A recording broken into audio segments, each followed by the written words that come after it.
Quando meu pai dizia que mulher não prestava para nada, ele olhava nos meus olhos como se quisesse me apagar do mundo. Eu tinha apenas 7 anos quando entendi que nascer menina naquela casa era uma condenação que eu carregaria por toda a vida. Meu nome é Josefa Maria dos Santos. Tenho 72 anos e sou conhecida em Garanhuns como a Dona Zefa Arquiteta. Quem me vê hoje, reconhecida entre os melhores arquitetos do Nordeste, não imagina que essa mesma mulher já viveu um inferno na Terra. Um inferno construído pelas mãos do próprio pai e mantido pelo silêncio de uma família despedaçada pelo medo.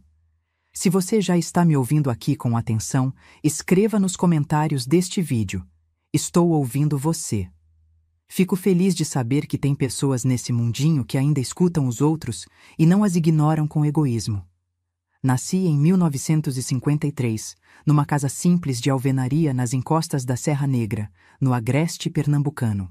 Nossa casa ficava afastada do centro de Bezerros, quase na divisa com Belo Jardim.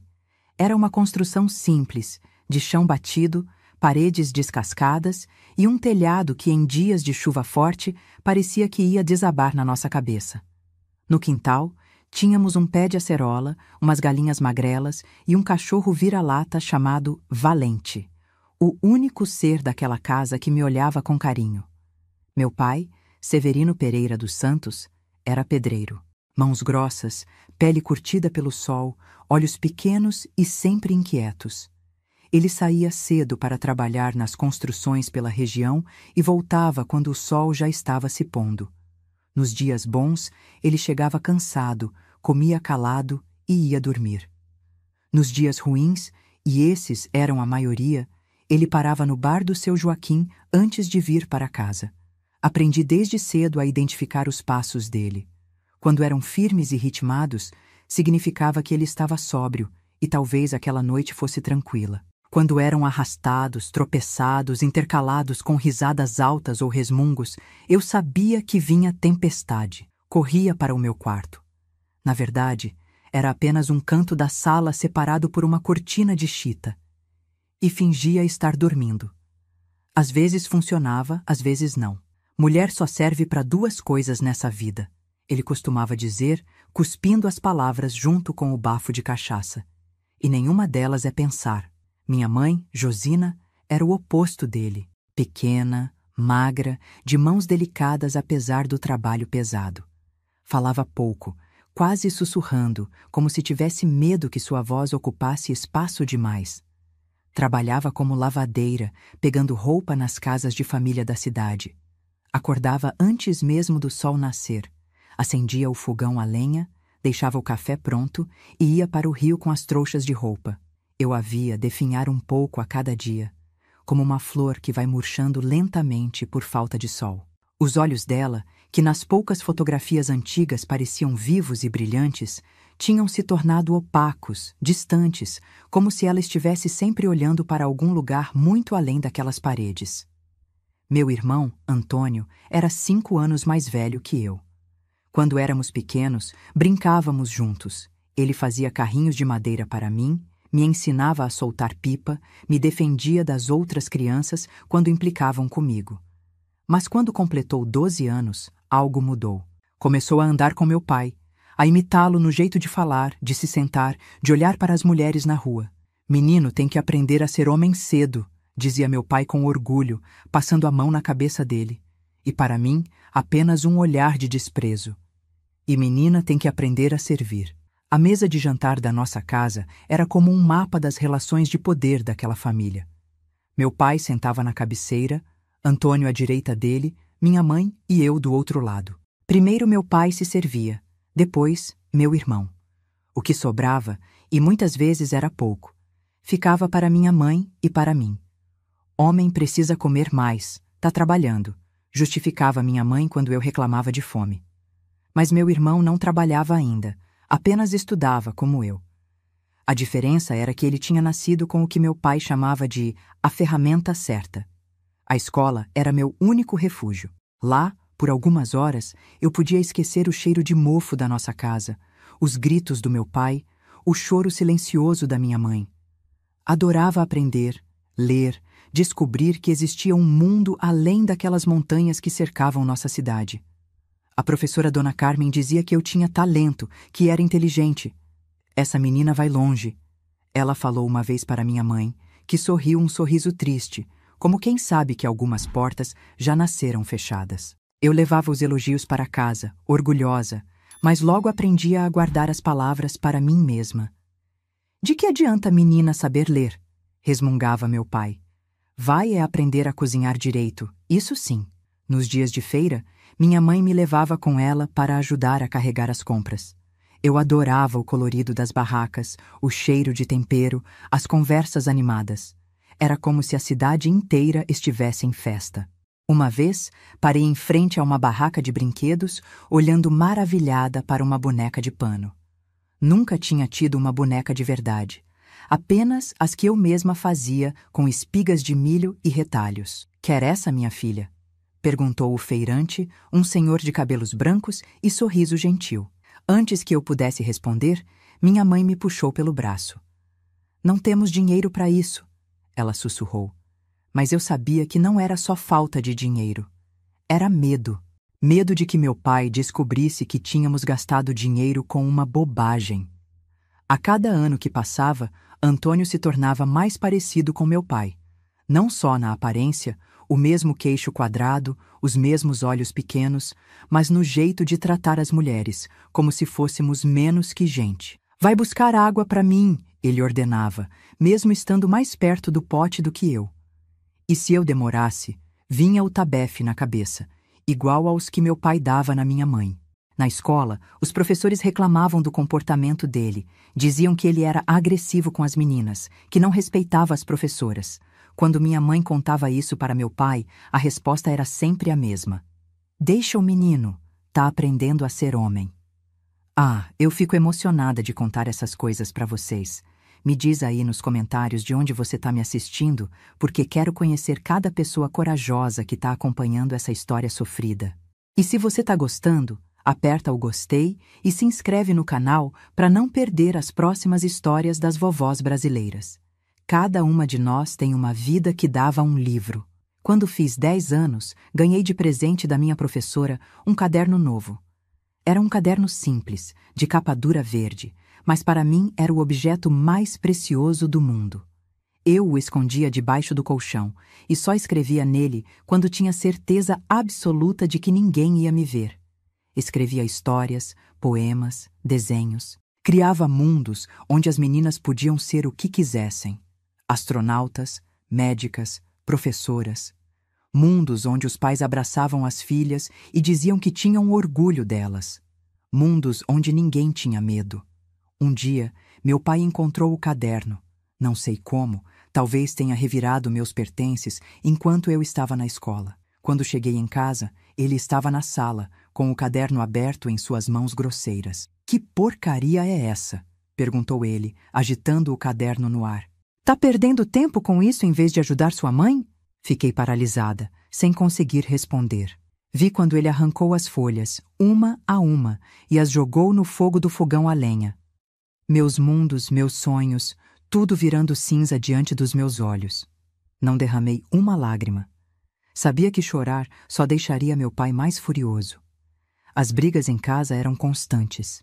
Qualquer coisa servia de gatilho. O jantar que não estava pronto na hora certa, uma camisa mal passada, um olhar que meu pai interpretava como desafiador. As noites eram as piores. Eu ficava deitada, ouvindo os gritos, os sons de coisas sendo quebradas, os soluços da minha mãe. Por que ela não vai embora? Eu me perguntava. Só muito mais tarde entendi as correntes invisíveis que prendiam minha mãe àquela vida. A dependência financeira, o medo, a vergonha, a crença distorcida de que aquilo era normal ou merecido.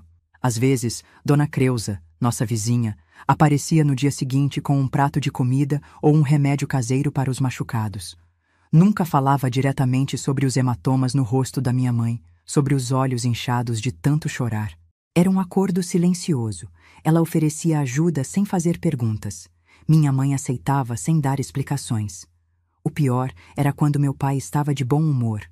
Parecia outra pessoa. Brincava, trazia pequenos presentes, falava em planos para o futuro.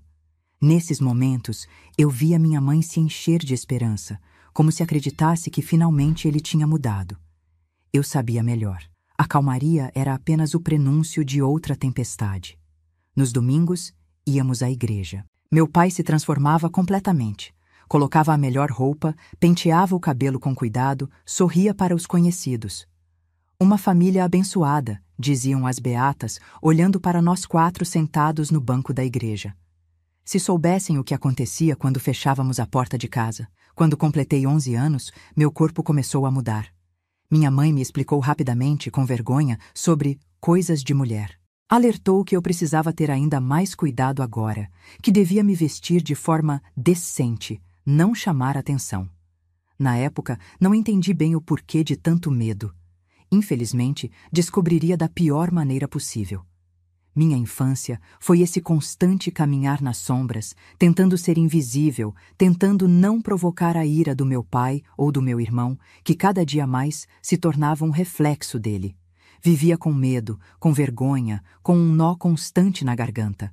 Sonhava com o dia em que seria grande o suficiente para fugir daquela casa, levar minha mãe comigo, começar uma vida nova. Mas antes que esse dia chegasse, algo aconteceu que mudou tudo. Algo tão terrível que, mesmo depois de 60 anos, ainda me faz acordar no meio da noite, suando frio e com o coração disparado. Foi numa quarta-feira, dia 10 de março de 1965. Eu tinha 12 anos e acordei com uma dor forte na barriga. Aquele dia, que começou como tantos outros, se tornaria o marco que dividiria minha vida em antes e depois. Um dia que carregaria para sempre em minha memória, como uma cicatriz que nunca se apaga completamente. Hoje não vou para a escola, mãe. Tô com uma dor de barriga muito forte.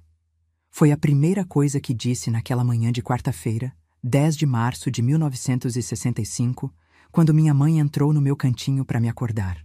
Tinha passado a noite inteira me revirando na cama, com cólicas que pareciam facadas. No domingo, eu tinha comido cuscuz na casa da vizinha, Dona Creuza, e acho que a massa estava passada, porque meu estômago revirou a noite toda. Minha mãe colocou a mão na minha testa, preocupada. Não tá com febre, minha filha. Será que não dá para ir mesmo? Nos olhos dela, vi o medo. Ela sabia o que significava eu faltar à escola, ainda mais num dia que meu pai não tinha saído para trabalhar. Naquela semana, a obra onde ele estava trabalhando tinha parado por falta de material e ele estava em casa, mais irritado que o normal por não estar ganhando diária. Não consigo levantar, mãe. A barriga tá doendo demais. Insisti, segurando o ventre e me encolhendo toda. Realmente não estava fingindo. A dor era de verdade, tão forte que chegava a me dar náusea. Minha mãe suspirou, resignada. Tá certo, vou deixar um chá de hortelã pronto antes de sair para o trabalho. Fica deitada e toma quando esfriar um pouco. Ela tinha que ir. As roupas não esperavam, e se faltasse ao trabalho, poderia perder os fregueses. Naquela época, não existia essa história de atestado médico para doméstica, ainda mais lavadeira que trabalhava por conta própria. Minha mãe saiu às 6 da manhã, como sempre, com aquela expressão de quem vai para uma batalha, não para o trabalho. Fiquei deitada, enrolada na coberta fina, ouvindo os barulhos da casa. Meu irmão Antônio também estava em casa naquele dia. Ele também reclamou de dor de barriga no café da manhã. Provavelmente tinha comido o mesmo cuscuz que eu na casa de Dona Creuza. Ele tinha 17 anos na época e já trabalhava com meu pai em algumas obras, mas como não tinham serviço naquela semana, estava de folga forçada. Ouvi quando meu pai levantou, por volta das 8 da manhã. Os passos pesados dele pelo corredor sempre me davam um frio na barriga. Fechei os olhos e fingi dormir quando ele parou na entrada do meu canto. Ficou ali, parado por alguns segundos que pareceram uma eternidade. Depois, resmungou algo e foi para a cozinha. O cheiro de café forte chegou até mim, junto com o som da cadeira arrastando no chão de cimento. Ele devia estar sentado à mesa, tomando café e lendo o jornal velho que um vizinho sempre dava para ele. Meu pai não sabia ler direito, mas gostava de ficar olhando as fotos e fingindo que entendia as notícias. Não sei quanto tempo se passou até que ouvi a voz dele chamando meu irmão. Antônio, vem cá. A voz era áspera, como sempre, mas não parecia irritada. Ainda.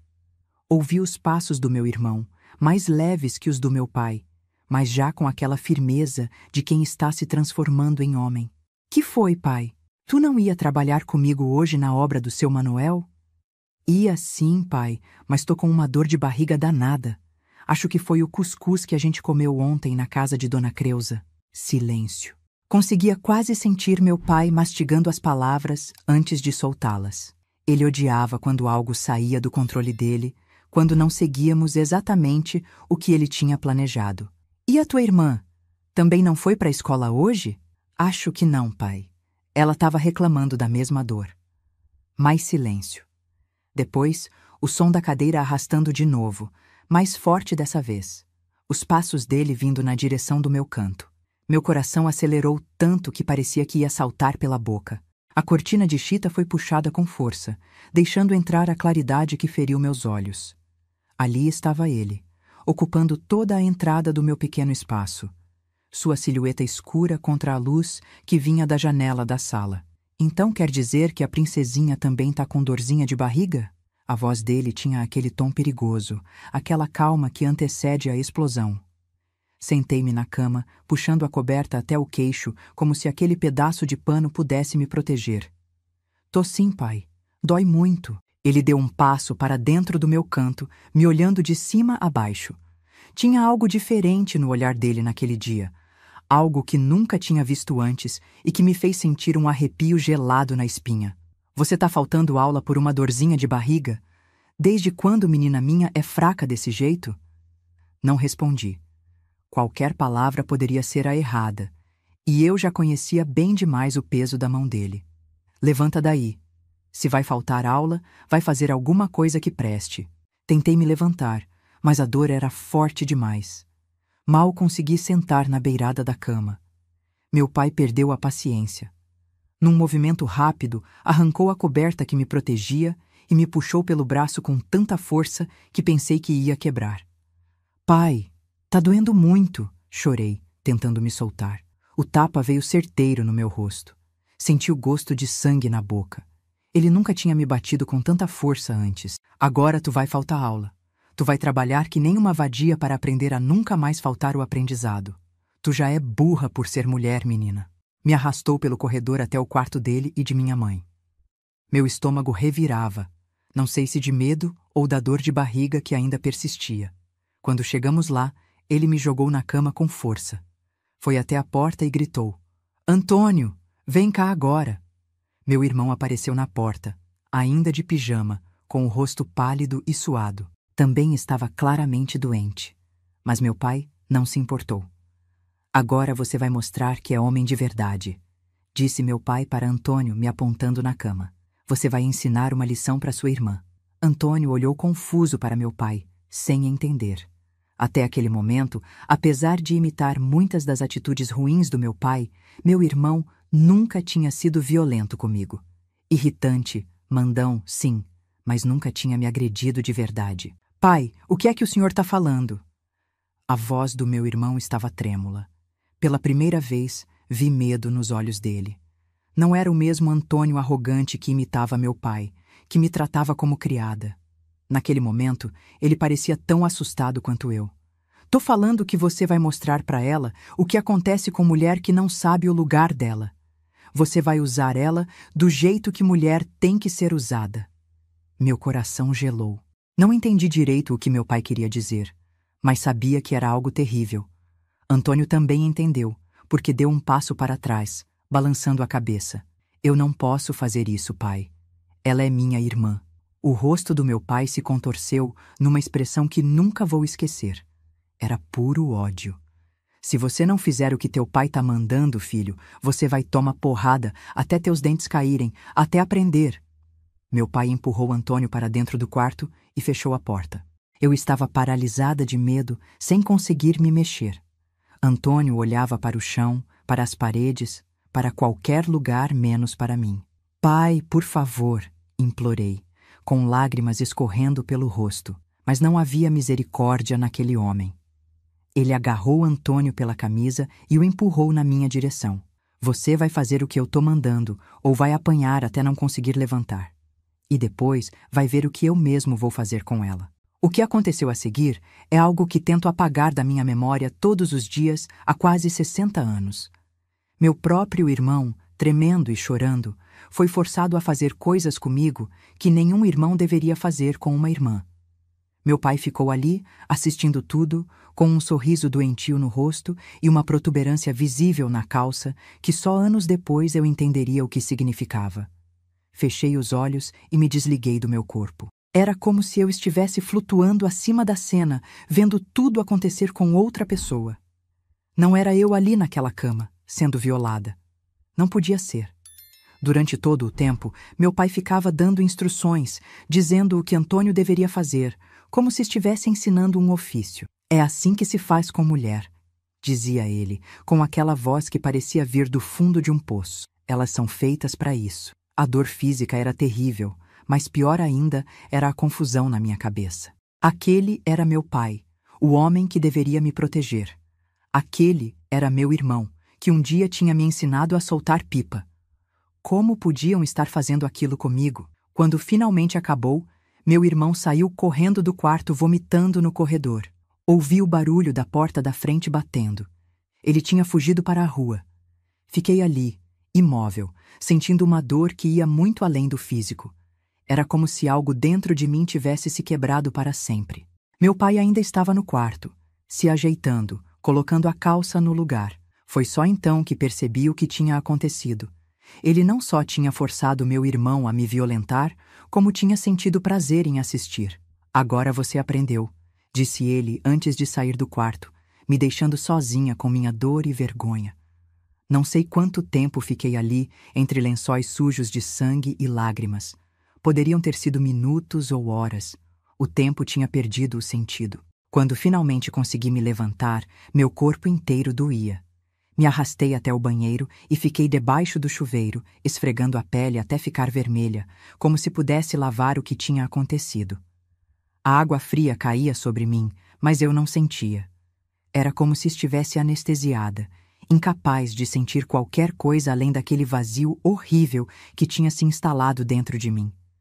Esfreguei e esfreguei, mas a sensação de sujeira não saía. Nunca mais sairia completamente. Voltei para meu canto e me enrolei na coberta, tremendo não de frio, mas de choque. Não conseguia chorar. As lágrimas tinham secado, como se meu corpo entendesse que chorar não adiantaria nada. Ninguém viria me salvar. As horas se arrastaram. Ouvi meu pai sair de casa, batendo a porta. Provavelmente tinha ido ao bar, como fazia sempre que não estava trabalhando. Fiquei ali, encolhida, rezando para que ele não voltasse, para que algum milagre acontecesse e eu nunca mais tivesse que olhar para aquele rosto novamente. Quando minha mãe chegou do trabalho no final da tarde, eu ainda estava na mesma posição. Ela entrou no meu canto e imediatamente soube que algo terrível tinha acontecido. Talvez fosse o cheiro. Apesar do banho, eu não tinha conseguido tirar aquele odor de suor e vergonha que parecia impregnado na minha pele. Talvez fosse o olhar vazio nos meus olhos. Ou talvez fosse aquela intuição que as mães têm, aquele sexto sentido que as alerta quando algo está muito errado. O que aconteceu, minha filha? Ela perguntou, sentando na beirada da cama e tocando meu rosto com cuidado. Não consegui responder. As palavras estavam presas na minha garganta, como se dizer em voz alta tornasse tudo mais real. Antes que ela pudesse insistir, ouvimos a porta da frente. Meu pai tinha voltado. Minha mãe se levantou rapidamente, o pânico visível em seus olhos. A menina faltou aula, estava com manha de dor de barriga. Dei uma lição nela. Não quero ver você mimando essa garota faltadora de aula, gritou ele do corredor, antes mesmo de ver minha mãe. Ela olhou para mim, depois para a direção da voz dele, dividida entre o instinto de me proteger e o medo do que ele poderia fazer. Como sempre, o medo venceu. Ela saiu do meu canto, fechando a cortina atrás de si. Ouvi as vozes deles na cozinha, a dele alta e arrogante, a dela baixa e submissa. Não conseguia entender o que diziam, mas não precisava. Era sempre a mesma conversa, o mesmo padrão. Ele acusando, ela se desculpando por coisas que nem tinha feito. Meu irmão não voltou para casa naquela noite. Soube depois que ele tinha ido para a casa de um amigo, dizendo que tinha brigado com meu pai. Fiquei ali, sozinha com meu trauma, incapaz de comer, de beber, de fazer qualquer coisa além de existir naquele estado de torpor. Os dias que se seguiram foram um borrão. Não fui para a escola pelo resto da semana. Minha mãe disse à professora que eu estava com uma virose forte. Não era mentira. Eu vomitava constantemente, meu corpo rejeitando a lembrança do que tinha acontecido. Quando meu irmão finalmente voltou, 3 dias depois, ele não conseguia olhar para mim. Passava pelo meu canto como se eu fosse invisível. Evitava ficar no mesmo cômodo que eu. Nos raros momentos em que nossos olhares se cruzavam, via nele uma mistura de vergonha, culpa e algo mais. Talvez raiva de si mesmo, talvez raiva de mim por ser a lembrança viva do que ele tinha sido forçado a fazer. Quanto ao meu pai, ele agia como se nada tivesse acontecido. Continuava sua rotina de sempre. Trabalho, bar, brigas. Às vezes pegava meu irmão olhando para ele com uma mistura de medo e ódio e dizia: "O que foi, filho? Tá virando homem de verdade agora, né?" Na semana seguinte voltei para a escola. Era como se estivesse me movendo dentro de um sonho, desconectada de tudo ao meu redor. A professora Dona Carmen notou a mudança em mim.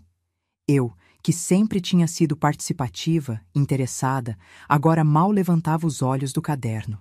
"O que aconteceu, Josefa? Você está diferente." Ela me perguntou um dia, depois da aula. Não consegui responder. Como explicar o inexplicável? Como colocar em palavras aquele horror? Apenas balancei a cabeça e saí correndo. As noites eram as piores. Não conseguia dormir sem reviver tudo em pesadelos vívidos, tão reais que acordava gritando, suando frio. Minha mãe vinha correndo, me abraçava, murmurava palavras de conforto, mas nunca perguntava sobre os pesadelos. Talvez soubesse, talvez apenas suspeitasse, mas o silêncio era a linguagem da nossa casa. Os meses foram passando e eu aprendi a viver naquele estado de dormência. Ia para a escola, voltava para casa, fazia as tarefas domésticas, tudo como um robô, sem realmente estar presente. Era como se a verdadeira Josefa tivesse morrido naquele dia de março, e apenas uma casca vazia continuasse andando, respirando, existindo. Meu pai continuava sendo o mesmo homem violento de sempre, mas algo tinha mudado na dinâmica da nossa casa. Era como se aquele ato terrível tivesse aberto uma ferida que nunca mais fecharia completamente. Meu irmão estava cada vez mais distante, passando a maior parte do tempo fora de casa. Quando estava presente, bebia cada vez mais, imitando meu pai nesse aspecto também. Uma noite, cerca de 6 meses depois do ocorrido, ouvi minha mãe chorando no quarto dela. Não era o choro habitual depois de uma briga com meu pai. Era um choro diferente, mais profundo, como se viesse da alma. Reunindo toda a coragem que tinha, entrei no quarto dela. Meu pai não estava em casa. Tinha saído para o bar como fazia todas as noites. "Mãe, o que foi?" perguntei, sentando ao lado dela na cama. Ela me olhou com aqueles olhos cansados, vermelhos de tanto chorar. Por um momento, pensei que ela não ia responder, que ia me mandar de volta para o meu canto. Mas então, ela fez algo que me surpreendeu. Pegou minhas mãos entre as dela e as apertou com força. "Minha filha", ela disse com uma voz que parecia vir de muito longe, "você não pode deixar ele destruir você. Não pode deixar que ele ganhe." Foi a primeira vez que minha mãe falou abertamente sobre a situação, mesmo que de forma velada. Não mencionou o abuso diretamente, mas suas palavras deixavam claro que ela sabia, ou ao menos suspeitava, do que tinha acontecido. "Como você aguenta, mãe?" perguntei, quebrando meu próprio silêncio pela primeira vez em meses. Ela suspirou, olhando para as próprias mãos, calejadas pelo trabalho duro de uma vida inteira de subordinação.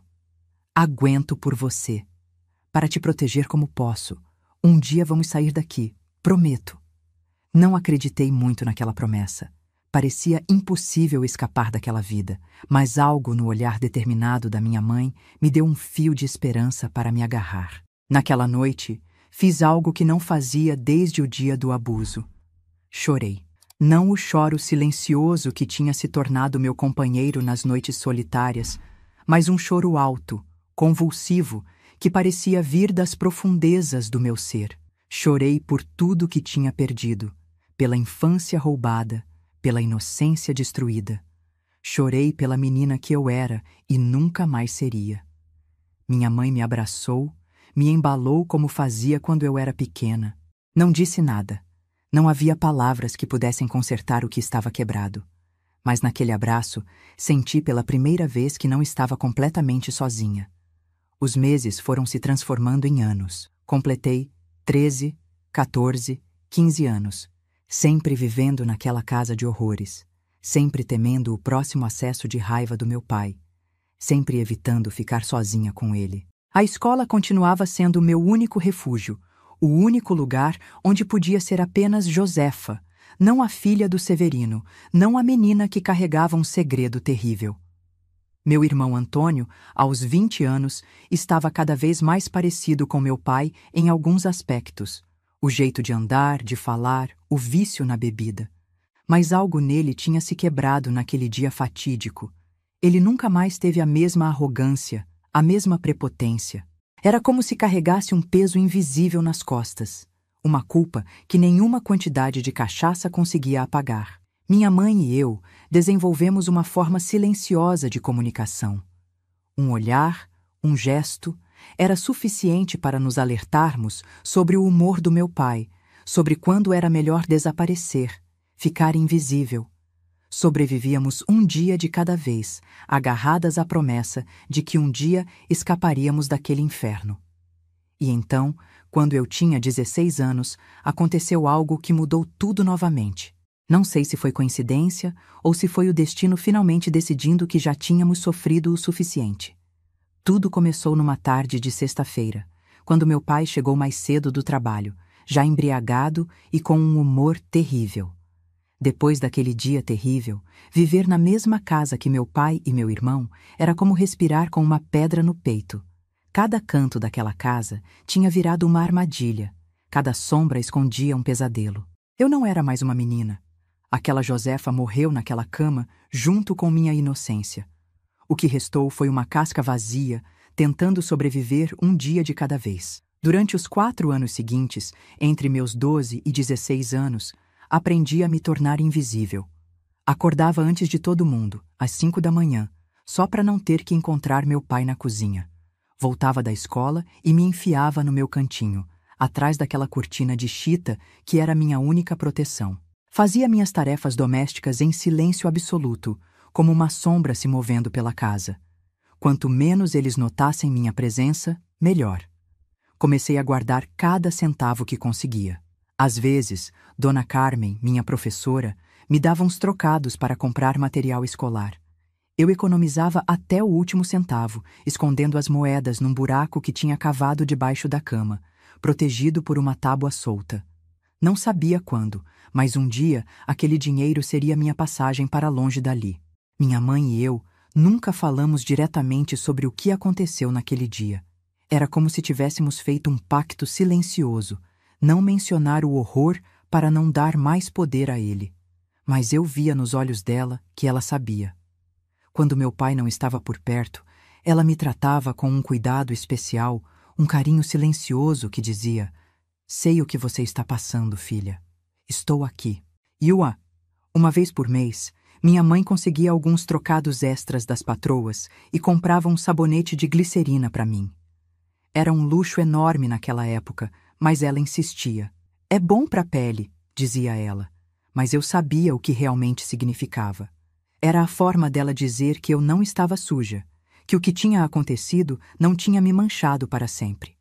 Meu irmão Antônio se afundou na bebida depois daquele dia. Aos 18 anos, já era conhecido nos bares da cidade como filho do Severino, sempre envolvido em brigas, sempre com aquele olhar perdido de quem carrega um peso grande demais. Ele evitava ficar sozinho comigo a qualquer custo. Se eu entrava na sala, ele saía. Se estávamos à mesa, ele mal levantava os olhos do prato. Uma noite, quase 1 ano depois do ocorrido, Antônio chegou em casa tão bêbado que mal conseguia ficar em pé. Meu pai não estava. Tinha ido visitar um compadre em outra cidade e só voltaria no dia seguinte. Antônio desabou na cadeira da cozinha, onde eu estava terminando de lavar a louça do jantar. Por um momento, ficamos ali, em silêncio constrangedor, a primeira vez que estávamos sozinhos desde aquele dia. Me desculpa, ele murmurou de repente, com a voz embargada pela cachaça. Me desculpa, Josefa. Não respondi. O que poderia dizer? Aquelas desculpas não apagavam o que tinha acontecido, não curavam as feridas que ainda sangravam dentro de mim. Eu devia ter apanhado até morrer, mas não devia ter feito aquilo, continuou ele, agora com lágrimas escorrendo pelo rosto. Não consigo me olhar no espelho. Não consigo dormir sem ver, sem lembrar. Ele escondeu o rosto nas mãos e começou a soluçar. Um choro de homem adulto que parecia o de um menino perdido. Por um breve momento, senti pena dele. Ele também tinha sido vítima do meu pai, de certa forma. Mas a pena logo deu lugar à raiva. Pena não apagava o que ele tinha feito comigo. Antônio, vai dormir. Foi tudo o que consegui dizer, antes de me retirar para meu canto, deixando-o ali, com sua culpa e sua cachaça. Na manhã seguinte, ele tinha sumido. Soubemos depois que tinha se alistado no exército e sido enviado para um quartel em Recife. Parte de mim sentiu alívio por não ter que vê-lo todos os dias, por não ter que reviver aquela memória cada vez que nossos olhares se cruzavam.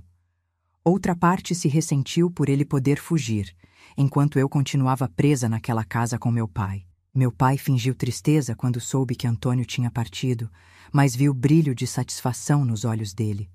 Agora era só ele, o homem da casa, com duas mulheres completamente sob seu controle. Sem Antônio por perto, ele ficou ainda pior, como se não tivesse mais ninguém para impressionar, ninguém para quem ensinar a ser homem. Os anos de 1966 e 1967 foram os mais duros. Meu pai perdeu o emprego na construtora onde trabalhava há anos. Bebeu tanto que começou a faltar o serviço, até que o mestre de obras perdeu a paciência. Depois disso, só conseguia bicos ocasionais, o que significava que tinha muito mais tempo em casa. Tempo demais. O dinheiro, que já era pouco, ficou ainda mais escasso. Minha mãe tinha que trabalhar mais horas, lavar mais roupa para compensar o que meu pai não trazia mais. Eu também comecei a ajudar, fazendo faxina nas casas de família aos sábados. Todo o dinheiro que ganhava entregava para minha mãe, que usava para comprar comida. Mas sempre sobrava um trocadinho que ela me devolvia escondido. Guarda, filha. Um dia vai precisar. Na escola, continuava me destacando, apesar de tudo. Estudar era meu único escape, a única forma de viajar para longe daquela realidade. Me agarrava aos livros como um náufrago a um pedaço de madeira. A professora Dona Carmen continuava me incentivando. Você tem um dom, Josefa. Não deixe ninguém tirar isso de você. Quando completei 14 anos, em 1967, Dona Carmen me chamou depois da aula. Tenho uma proposta para te fazer, disse ela, com aquele jeito direto que sempre teve. Estou dando aulas particulares de reforço para os filhos do doutor. Antenor, é muita coisa para mim sozinha. Você poderia me ajudar e ganhar um dinheirinho. Doutor Antenor era o médico da cidade, um homem respeitado, dono de uma das casas mais bonitas de Bezerros. Seus filhos estudavam no colégio particular de Caruaru, mas vinham para casa nos fins de semana. Eles precisavam de ajuda com português e matemática, justamente as matérias em que eu me destacava. Mas, professora, eu não sei se consigo. Nunca dei aula para ninguém, respondi, insegura. Você sabe mais do que imagina, Josefa, e vai ganhar experiência. Além disso, vai receber por isso 5 cruzeiros por aula. O que acha? 5 cruzeiros por aula era mais do que eu ganhava numa semana inteira de faxina. Era uma fortuna para mim na época. Aceitei na hora, sem nem pensar como explicaria para meu pai. Quando contei para minha mãe, ela ficou preocupada. Seu pai não vai gostar de você passando tanto tempo na casa de gente rica, disse ela, torcendo o avental entre os dedos, sinal de que estava nervosa. A gente não precisa contar para ele o que estou fazendo lá, respondi. Pode dizer que estou ajudando a professora a carregar os livros, a limpar a sala de aula, qualquer coisa. Minha mãe não gostava de mentir. Mas naquela casa, mentir tinha se tornado uma ferramenta de sobrevivência. Ela concordou, relutante. Para minha surpresa, meu pai não se opôs. Naquela época, ele já estava tão afundado na bebida que mal prestava atenção no que acontecia ao seu redor, desde que suas ordens imediatas fossem atendidas e a comida estivesse na mesa. Contanto que não atrapalhe o serviço da casa, foi tudo o que disse. As aulas particulares abriram um novo mundo para mim. A casa do Dr. Antenor era como um palácio aos meus olhos. Assoalho de madeira polida, móveis de verdade, não aquelas coisas improvisadas que tínhamos em casa. Uma estante cheia de livros que iam do chão ao teto. E o mais impressionante, um banheiro dentro da casa, com água encanada. Comecei dando aulas para os 2 filhos mais novos, Eduarda, de 9 anos, e Ricardo, de 11. Eles eram crianças educadas, mas um pouco mimadas, como era de se esperar de filhos de médico. No início, me olhavam com desconfiança. Afinal, eu era apenas uma menina pobre do Agreste. O que poderia ensinar a eles?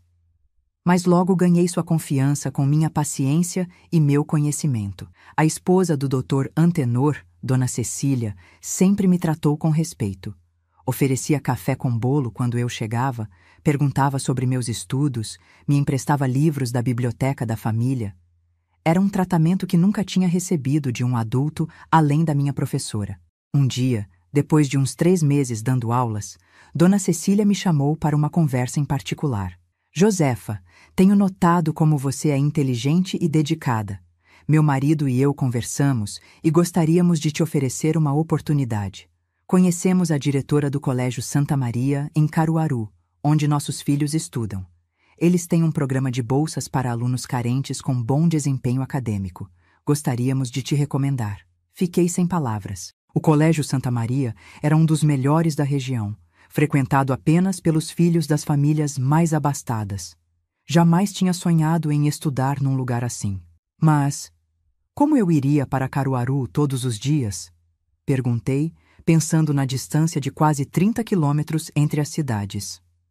Há um ônibus escolar que passa por Bezerros recolhendo os alunos, explicou ela. Faz parte da bolsa. Claro, você teria que conversar com seus pais. É uma decisão importante. Conversar com meus pais. Essa era a parte mais difícil. Sabia exatamente o que meu pai diria. Que era perda de tempo. Que lugar de mulher não era estudando em colégio de rico. Que eu tinha que ficar em casa ajudando minha mãe. Mas uma oportunidade como aquela talvez nunca mais aparecesse. Contei primeiro para minha mãe, é claro. Ela ficou dividida entre a alegria de me ver tendo uma chance que ela nunca teve e o medo da reação do meu pai. É uma bênção, filha, disse ela, com lágrimas nos olhos. Mas seu pai... Eu sei, mãe, mas tenho que tentar. É minha única chance de sair daqui um dia, de ter uma vida diferente. Decidimos que abordaríamos meu pai juntas, num momento em que ele estivesse de bom humor, o que era cada vez mais raro. Esperamos um sábado em que ele tinha recebido por um trabalho de pedreiro e estava satisfeito por poder comprar sua cachaça. Para nossa surpresa, ele não reagiu com a explosão de raiva que esperávamos. Em vez disso, ficou em silêncio por um longo tempo, o que era quase mais assustador. Colégio de rico, é? Disse ele finalmente, me olhando com aqueles olhos pequenos e penetrantes. E quem vai pagar por isso? Expliquei sobre a bolsa, sobre o ônibus, sobre como não custaria nada para ele. Enfatizei que continuaria ajudando em casa, que faria minhas obrigações antes de sair e depois de voltar. E o que você vai fazer com esse estudo todo? Mulher formada só serve para dar ordem, ficar metida. Nenhum homem vai querer casar com você. Mordi a língua para não responder. Casar era a última coisa que queria na vida, depois de ver o casamento dos meus pais. Mas dizer isso seria assinar minha sentença. É uma oportunidade, pai. Foi tudo que disse, olhando para o chão, na postura submissa que tinha aprendido a adotar. Ele resmungou algo ininteligível, tomou mais um gole de cachaça e então disse as palavras que mudaram minha vida. Faz o que quiser, mas não vem chorando para mim quando não der certo. Não era exatamente uma permissão entusiasmada, mas era tudo o que eu precisava. No dia seguinte, corri para a casa do Dr. Antenor para dizer que aceitava a oportunidade.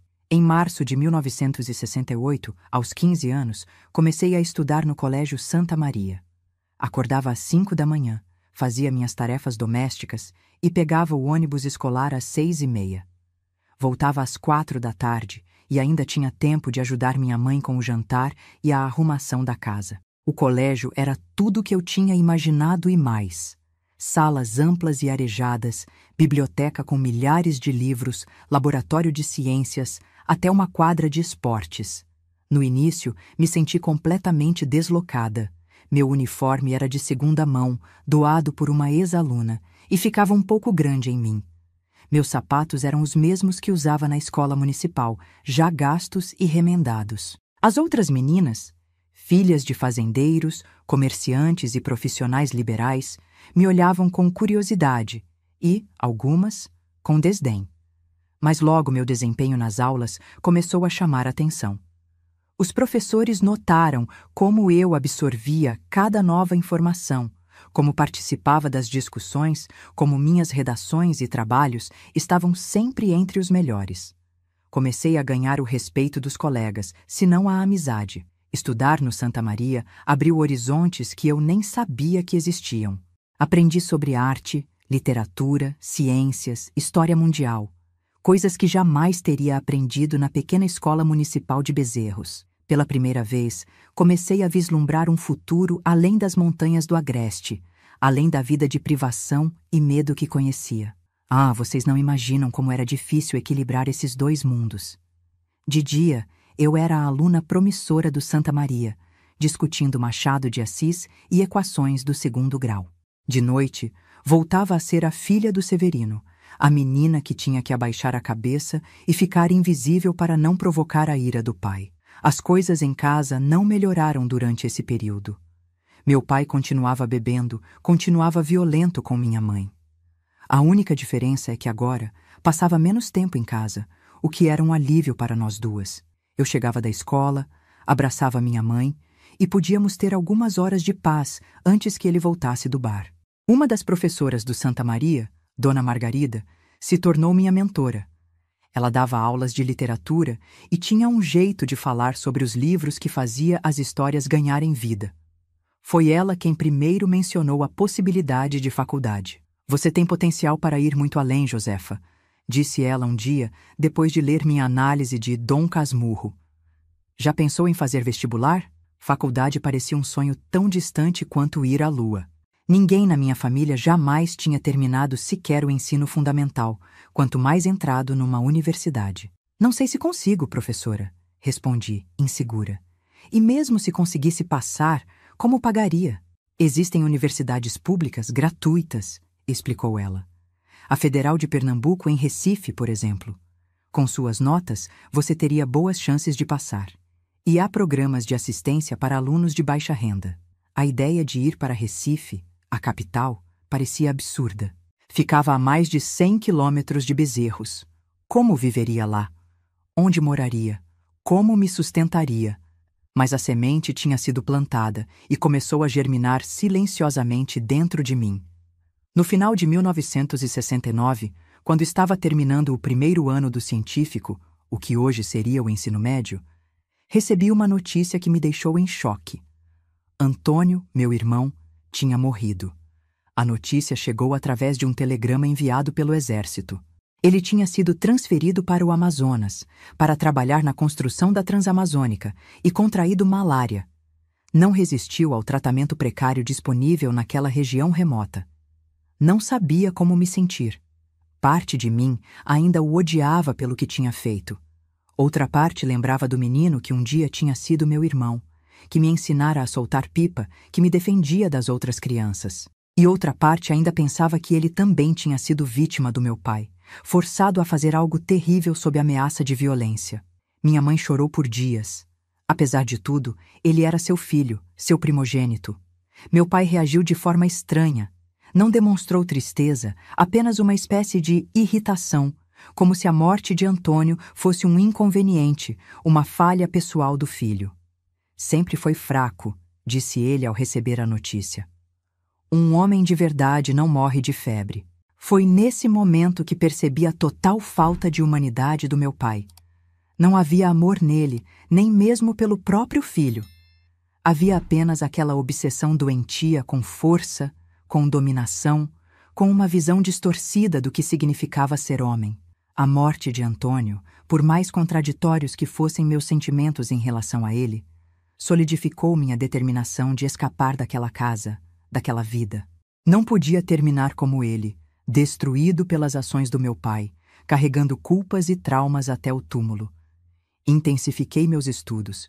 Passei a ficar até mais tarde no colégio, usando a biblioteca para não ter que voltar para casa. Economizava cada centavo que ganhava, dando aulas particulares, guardando tudo no mesmo esconderijo debaixo da cama, que agora já continha uma soma considerável. Minha mãe parecia entender o que eu estava fazendo, embora nunca falássemos abertamente sobre isso. Ela passou a me proteger ainda mais, a criar distrações quando meu pai começava a reclamar do tempo que eu passava fora de casa, a inventar desculpas para minhas ausências. "Deixa a menina, Severino", dizia ela num raro momento de confronto.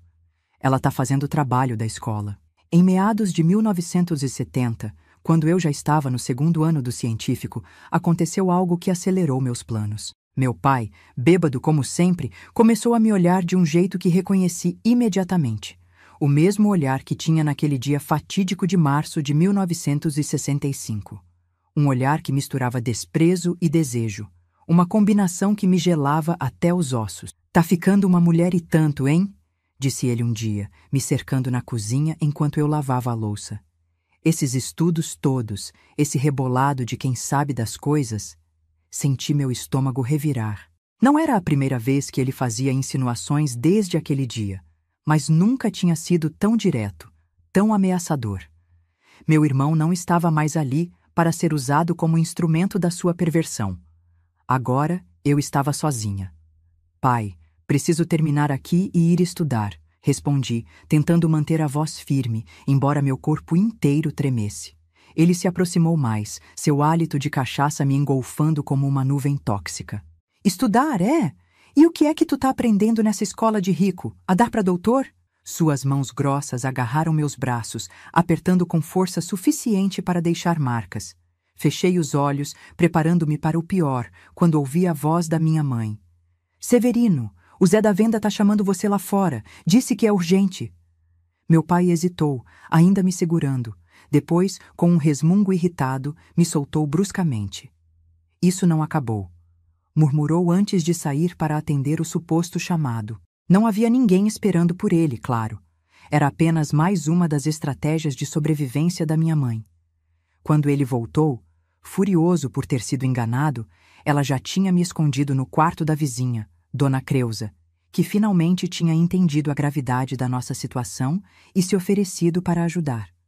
Fiquei lá até o dia amanhecer, ouvindo os gritos do meu pai e o som de coisas sendo quebradas na nossa casa. Dona Creusa, uma senhora de uns 60 anos que vivia sozinha desde que o marido morrera, segurava minha mão e repetia baixinho: "Vai passar, minha filha, vai passar." Mas eu sabia que não passaria. Não enquanto eu estivesse naquela casa, não enquanto meu pai estivesse vivo. Aquela noite foi o estopim, a gota d'água que me fez perceber que não podia esperar mais 2 anos para terminar os estudos e tentar a faculdade. Precisava sair dali o quanto antes, ou acabaria como minha mãe. Ou pior. Na manhã seguinte, quando voltei para casa, encontrei minha mãe com o olho roxo e o lábio cortado, mas com uma determinação no olhar que nunca tinha visto antes. "Você precisa ir embora, filha", disse ela sem rodeios. "Não pode ficar aqui nem mais um dia." "E a senhora, mãe?", perguntei, o coração apertado ao ver seu rosto machucado. "Não se preocupe comigo. Tenho um plano." Foi aí que ela me contou algo que tinha escondido por anos. Seu irmão, meu tio José, aquele que trabalhava no exército, tinha voltado para Pernambuco. Estava morando em Garanhuns, a apenas 1 hora de distância. Ela tinha mantido contato com ele em segredo, através de cartas que mandava pela vizinha para meu pai não descobrir. "Ele pode te acolher, filha, e depois, quem sabe, a mim também." Naquele mesmo dia, uma sexta-feira, comecei a planejar minha fuga. Não podia levar muita coisa, apenas o essencial. Algumas roupas, meus documentos, o dinheiro que tinha economizado ao longo dos anos. Tudo seria colocado numa sacola simples, que não chamaria atenção. O plano era simples. No domingo, quando meu pai inevitavelmente estaria no bar assistindo ao jogo de futebol, eu pegaria o ônibus para Garanhuns. Dona Creusa tinha se oferecido para me levar até a rodoviária para não levantar suspeitas. Minha mãe ficaria e enfrentaria a fúria inicial do meu pai quando ele descobrisse minha partida, mas já tinha combinado com o irmão que ele viria buscá-la na semana seguinte. Era arriscado, mas era nossa única chance. Os eventos daquela noite tinham deixado claro que não era mais apenas uma questão de suportar até eu terminar os estudos. Era uma questão de vida ou morte. O sábado passou num borrão de ansiedade e preparativos silenciosos. Cada vez que ouvia os passos do meu pai, meu coração disparava, temendo que ele tivesse descoberto o nosso plano. Mas ele estava ocupado demais com sua própria miséria, bebendo desde cedo, resmungando sobre o trabalho, sobre o governo, sobre tudo e todos. E então, quando achávamos que tudo estava indo conforme o planejado, aconteceu algo que mudou completamente o rumo dos acontecimentos. Algo que eu jamais poderia ter previsto e que transformaria não apenas minha vida, mas a de toda a nossa família. Era sábado à tarde quando tudo mudou. Eu estava terminando de dobrar as poucas roupas que levaria comigo no dia seguinte, escondida no meu cantinho atrás da cortina de chita. O plano estava traçado. No domingo, enquanto meu pai estivesse no bar vendo o jogo do Santa Cruz, eu fugiria para Garanhuns, para a casa do meu tio José. Minha mãe viria depois, quando tudo se acalmasse. Ouvi o barulho da porta da frente batendo com força e congelei. Meu pai tinha saído mais cedo para o bar. Não deveria estar voltando tão cedo. Os passos pesados pelo corredor confirmaram meu medo. Era ele, e pelo som arrastado já estava embriagado. "Josina, cadê você, mulher?" A voz dele trovejou pela casa pequena. Minha mãe estava no quintal, estendendo roupa. Ouvi quando ela entrou apressada, tentando evitar que ele gritasse mais. "Estou aqui, Severino. Já vou esquentar seu almoço." "Que almoço que nada! Você acha que eu sou idiota?" O som da mão dele atingindo o rosto da minha mãe era inconfundível. Um estalo seco que me fez encolher atrás da cortina. Tantos anos ouvindo aquele som e ainda assim nunca me acostumei. "Do que você está falando, Severino?" A voz dela tremia, mas tinha uma firmeza que raramente demonstrava. "Tô falando disso aqui." Não podia ver o que isso era, mas pelo silêncio que se seguiu, sabia que era algo sério. Então ouvi o papel sendo amassado e meu coração afundou. Teria ele encontrado alguma das cartas que minha mãe trocava com meu tio? "Você tá de conversa com seu irmão pelas minhas costas, planejando fugir com a menina?" Meu sangue gelou. Como ele tinha descoberto? Tínhamos sido tão cuidadosas. As cartas sempre eram enviadas e recebidas através de Dona Creusa, nunca vinham diretamente para nossa casa. "Não é o que você está pensando, Severino." Tentou minha mãe, mas sua voz já denunciava que era exatamente o que ele estava pensando. "Não minta para mim, mulher. O Zeca do bar me contou tudo. Viu você conversando com o motorista do ônibus, perguntando sobre horário para Garanhuns. Você acha que pode me fazer de idiota?" O Zeca era um fofoqueiro de primeira, sempre de olho na vida alheia. Devia ter ouvido minha mãe perguntando sobre os horários de ônibus e corrido para contar ao meu pai, provavelmente em troca de uma dose de cachaça. "Severino, por favor, vamos conversar." O som do próximo tapa foi mais forte, seguido do barulho de algo, ou alguém, caindo no chão. "Conversar? Agora você quer conversar? Depois de ficar tramando pelas minhas costas com aquele irmão metido a militar?" Saí do meu cantinho, incapaz de ficar escondida enquanto minha mãe era agredida. Vi meu pai de pé no meio da sala, a carta amassada numa mão, a outra erguida para bater novamente. Minha mãe estava no chão, o rosto já marcado, um filete de sangue escorrendo do canto da boca. "Para, pai!" gritei, avançando para a sala. Ele se virou para mim, os olhos injetados de uma fúria que ia além da bebida. "E você, sua ingrata? Depois de tudo que fiz por você, dando estudo, deixando você ir para a escola de rico. É assim que agradece? Planejando fugir?" Ele avançou na minha direção, mas minha mãe se levantou num movimento rápido e se colocou entre nós. "Não toca nela, Severino. Já basta o que você fez." Foi a primeira vez que vi minha mãe realmente enfrentar meu pai. Não com desculpas, não com pedidos, mas com uma ordem direta. Isso o pegou de surpresa, fazendo-o recuar por um instante. "O que foi que você disse para mim, mulher?" Eu disse para não tocar nela. Nunca mais. Havia algo diferente na voz da minha mãe, uma coragem que parecia ter surgido do nada. Ou talvez sempre estivesse lá, enterrada sob anos de abuso e medo. Não aguento mais tu, seu verme, continuou ela, cada palavra carregada de décadas de raiva contida. Você xinga todo mundo e grita, não aguento mais. O silêncio que se seguiu foi ensurdecedor. Nunca, em todos aqueles anos, minha mãe tinha enfrentado meu pai daquela forma.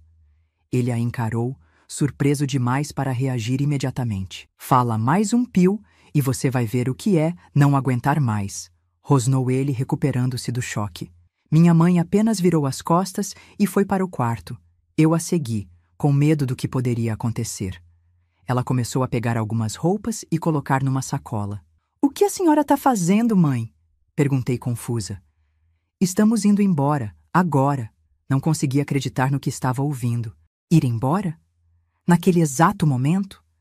Sem esperar pelo domingo, sem a segurança de saber que meu pai estaria longe?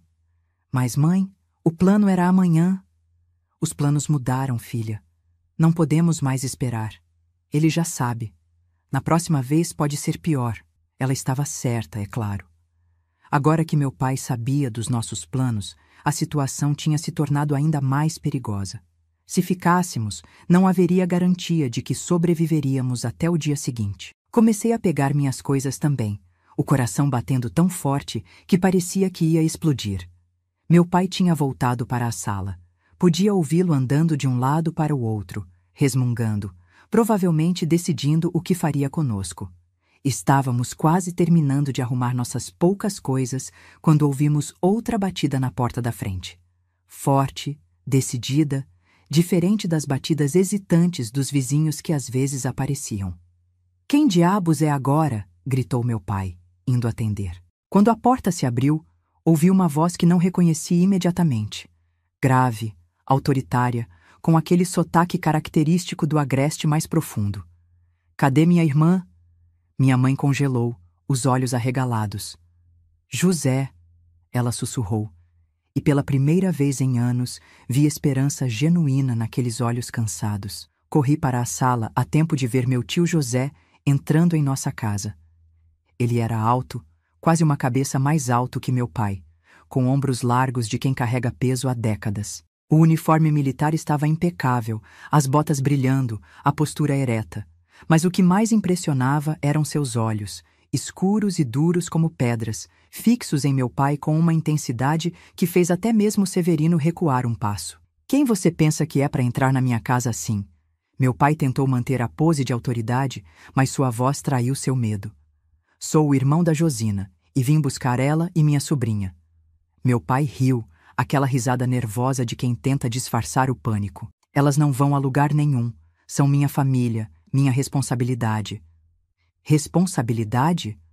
A voz do meu tio era controlada, mas transbordava de raiva contida. É assim que você chama o que faz com elas? Bater na minha irmã é responsabilidade? O que você fez com sua própria filha é responsabilidade? Meu coração parou. Como ele sabia? Minha mãe teria contado nas cartas?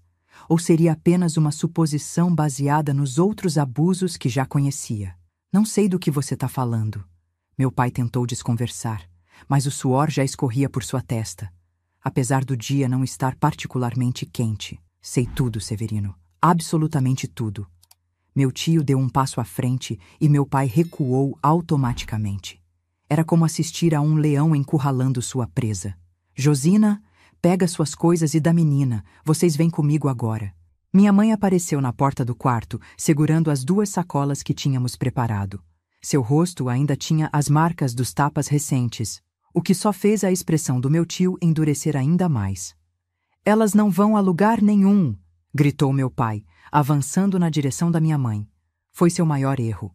Antes que pudesse dar 2 passos, meu tio o agarrou pela gola da camisa com uma mão e desferiu um soco com a outra. O som foi seco. O impacto tão forte que meu pai caiu para trás, batendo contra a parede. Isso é por cada marca que você deixou na minha irmã, disse meu tio, a voz fria como gelo. Meu pai tentou se levantar, o nariz jorrando sangue, mas meu tio não tinha terminado. Agarrou-o novamente, dessa vez pelos poucos cabelos que ainda tinha, e o arrastou para o centro da sala. "E isso", disse ele, desferindo outro golpe que fez meu pai cambalear, "é pelo que você fez com a minha sobrinha." Nunca tinha visto meu pai tão pequeno, tão patético. O homem que por tantos anos tinha sido o centro do meu terror, o monstro dos meus pesadelos, agora estava reduzido a um bêbado choroso sangrando no chão da nossa sala. "Vamos", ordenou meu tio, virando-se para nós. "O carro está lá fora." Minha mãe hesitou, olhando para meu pai caído no chão. Por um momento terrível, pensei que ela fosse mudar de ideia, que aqueles anos de condicionamento fossem mais fortes que seu desejo de liberdade. "E o Antônio?" ela perguntou, a voz quase inaudível. Meu tio franziu o senho, confuso. "Antônio? Seu filho?" "Ele não sabe, mãe", murmurei. "Antônio morreu há quase 1 ano." A notícia pegou meu tio de surpresa. Ele fechou os olhos por um momento, como se absorvendo o impacto. "Sinto muito, Josina. Não sabia." Minha mãe apenas assentiu, os olhos cheios de lágrimas não derramadas. Então, com uma determinação que nunca tinha visto nela, caminhou até a mesa, pegou um pedaço de papel e um lápis e escreveu algo rapidamente. "É para ele", disse ela, dobrando o papel e deixando-o sobre a mesa. "Se um dia ele quiser saber onde estamos." Eu sabia que ela estava falando de Antônio, como se ainda estivesse vivo, como se pudesse voltar um dia. Era sua forma de se despedir, talvez, de aceitar finalmente que ele não voltaria. Saímos da casa sem olhar para trás, meu tio carregando nossas sacolas, uma mão firmemente apoiada nas costas da minha mãe, guiando-a. O sol da tarde bateu em nossos rostos quando cruzamos a soleira, tão brilhante que tive que piscar várias vezes para me acostumar. Na rua, um jipe militar verde-oliva estava estacionado, o motor ainda ligado. Ao volante, um jovem soldado nos observava com curiosidade, mas teve o bom senso de não fazer perguntas quando meu tio nos ajudou a entrar no veículo. "Para Garanhuns, Silva", ordenou meu tio, e o jovem soldado assentiu, engrenando o jipe. Enquanto nos afastávamos, olhei pela janela traseira para a casa que tinha sido minha prisão por 16 anos. Era pequena, decadente, com manchas de umidade nas paredes e telhas quebradas no teto. Como algo tão insignificante podia ter contido tanto terror, tanto sofrimento? A última imagem que tive foi de meu pai na porta, ensanguentado, cambaleante, gritando palavras que o barulho do motor engoliu. Então viramos a esquina e ele desapareceu da minha vista. E, esperava eu, da minha vida, para sempre. A viagem para Garanhuns durou cerca de 1 hora, mas pareceu muito mais. O jipe militar não era exatamente confortável, sacolejando nas estradas de terra que ligavam as cidades do agreste pernambucano. Minha mãe estava silenciosa, olhando pela janela com uma expressão que eu não conseguia decifrar. Não era exatamente felicidade, mas também não era medo ou tristeza. Era algo como alívio, um alívio profundo, mesclado com a incerteza do que viria a seguir. Meu tio também não falou muito durante a viagem.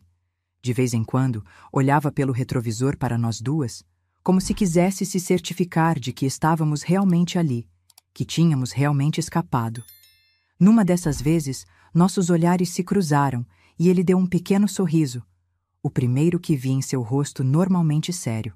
"Vai ficar tudo bem agora, Josefa?", disse ele, como se lesse meus pensamentos. "Vocês estão seguras." Queria acreditar nele, mas depois de tantos anos vivendo no medo, a segurança parecia um conceito abstrato, quase impossível.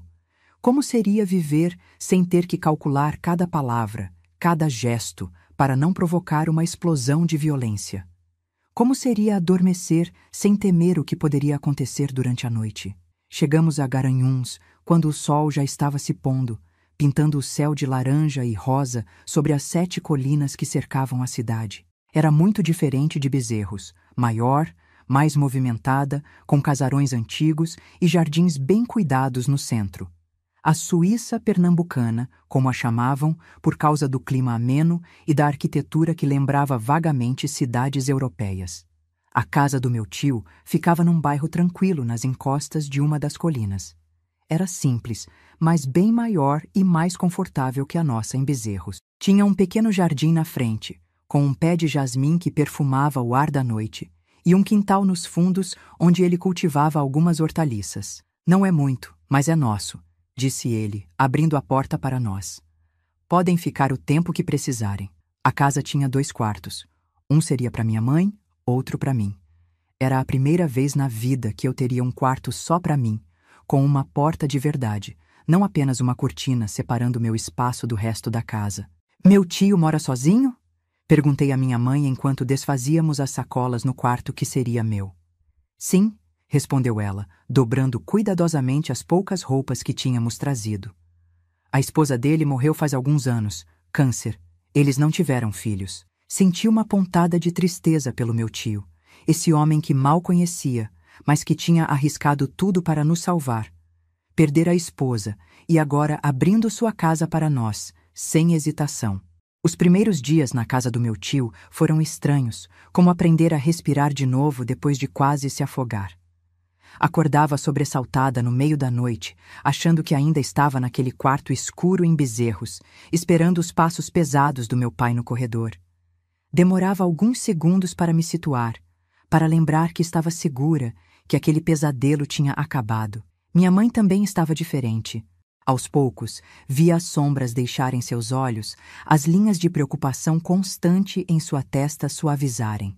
Ela sorria mais, falava mais alto, sem aquele medo constante de incomodar, de chamar atenção demais. Uma semana depois da nossa chegada, meu tio nos chamou para uma conversa séria na sala.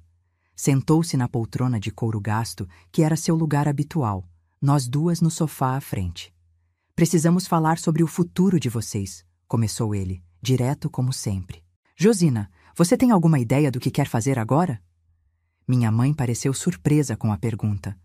Por tanto tempo sua vida tinha sido apenas sobreviver, dia após dia, que pensar no futuro parecia um luxo que não podia se permitir. Não sei, José, admitiu ela, torcendo o avental entre os dedos. Um hábito nervoso que ainda não tinha perdido. Posso procurar trabalho como lavadeira aqui, talvez. É o que sei fazer.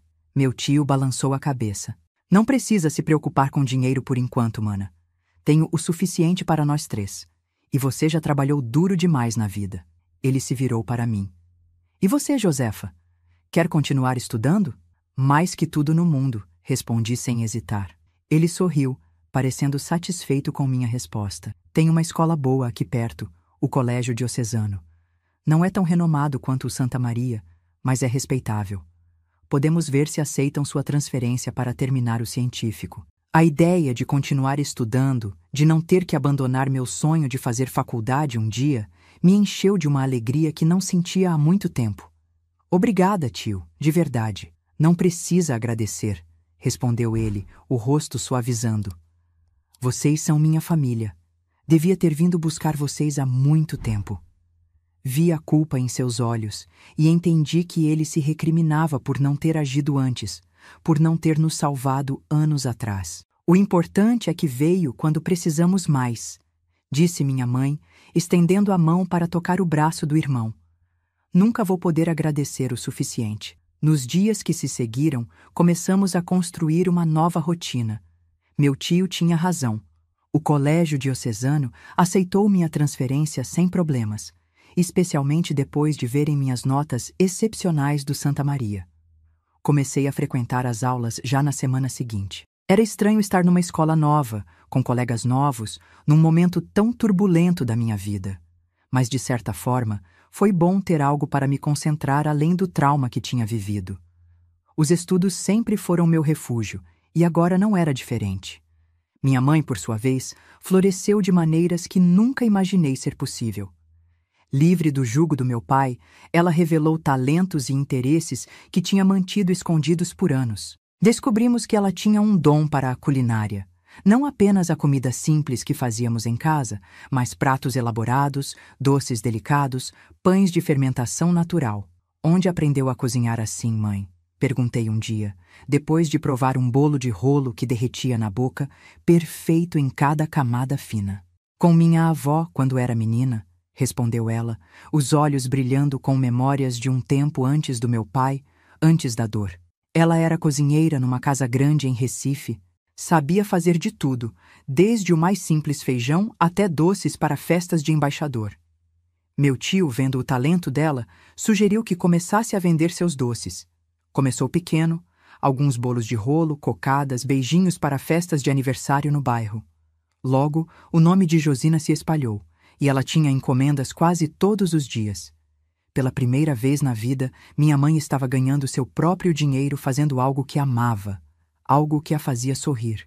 Era como se uma flor que tinha sido mantida na escuridão finalmente encontrasse o sol. Quanto a mim, mergulhei nos estudos com uma determinação renovada. O trauma ainda estava lá, claro. Havia noites em que acordava gritando, dias em que um homem na rua que se parecesse remotamente com meu pai era suficiente para me fazer tremer incontrolavelmente. Mas cada dia era um pouco mais fácil que o anterior. No colégio diocesano, encontrei professores compreensivos e alguns colegas que se tornaram amigos.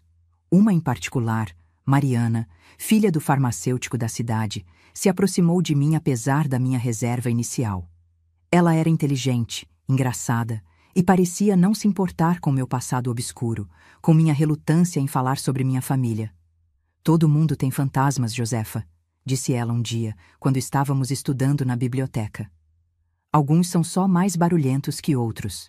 Com Mariana, aprendi a rir de novo, a fazer planos, a sonhar com um futuro que antes parecia impossível. Foi ela quem primeiro me falou sobre a Universidade Federal de Pernambuco, em Recife, e sua renomada Faculdade de Arquitetura. Você desenha tão bem e é ótima em matemática, argumentou ela. Seria perfeito para você. Arquitetura.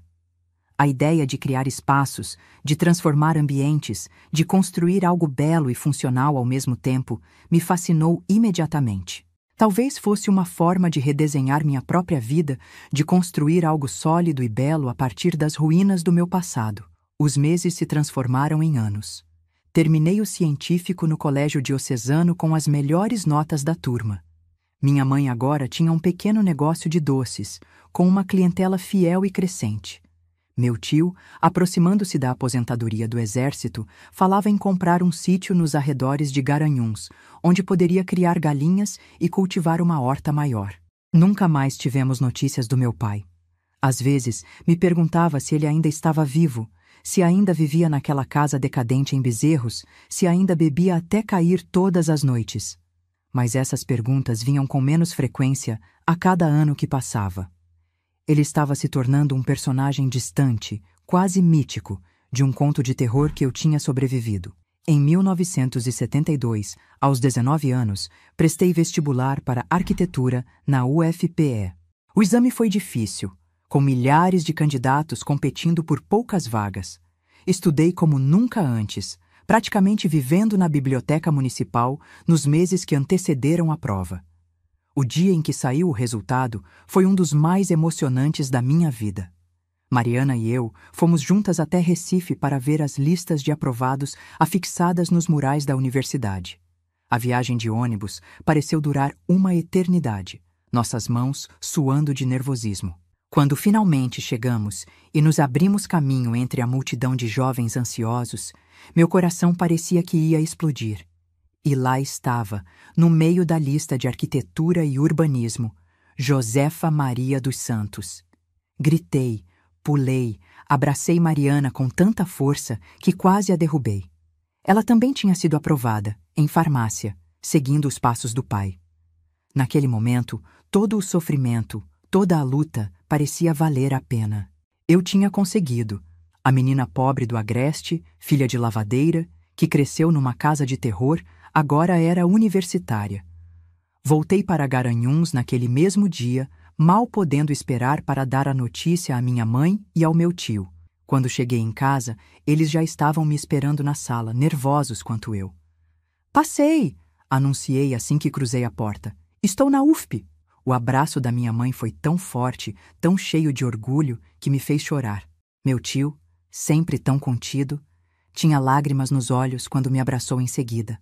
"Sua avó estaria tão orgulhosa", disse minha mãe, segurando meu rosto entre suas mãos.